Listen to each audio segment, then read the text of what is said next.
Hello and welcome. This is Shantari Tram for Logical Outcomes, and today I will be taking you through assignment number 8, create a data set.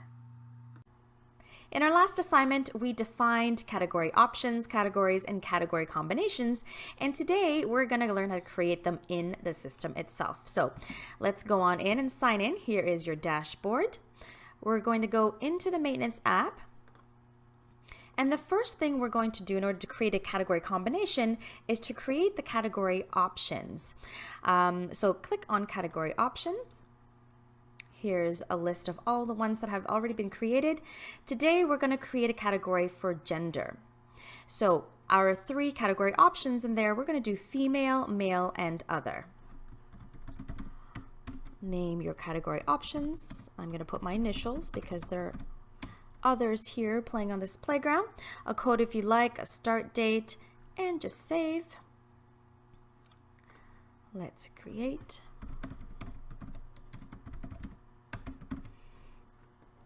Pretty straightforward.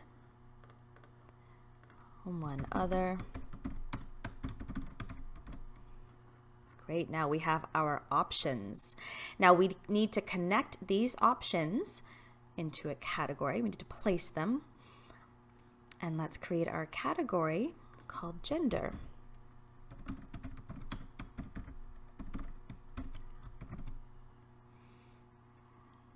All right, if we click the data dimension here, what this does is it makes the category an option when pulling up reports. So it's pretty handy to have.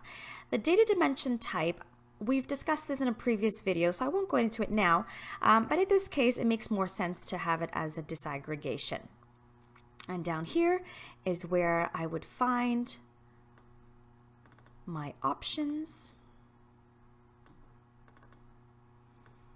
and select them, double click it, or select it and choose the arrow, and we're going to save. Let's find that, gender, CT, there you are.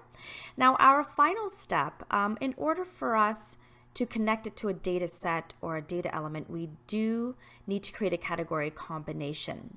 Now if it's a one-to-one, you would name it just as the same as your category. You can also mix and match categories into a combination as well. For example, you can have a combination with the categories of gender and age range. For the sake of the exercise, let's keep it simple. Let's do one-to-one. So the category combination will be, again, gender.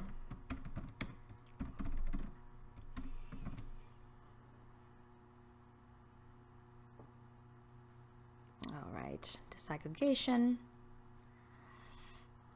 And here is where I will choose my category to be placed in the category combination and save.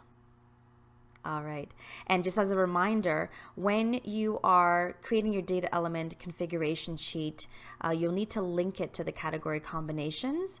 And in order to do that, you'll need to find the UID, and you'll just right click on whatever combination you'd like, click show details, and the UID will pop up on the side. There you are. So you can also import templates and import the categories if you have a lot of them, but you will need to go into the system. You will need to group them into category combinations manually in the system itself. Thanks for joining us. You can reach us at info@logicaloutcomes.net or click right there on the screen to access the online curriculum.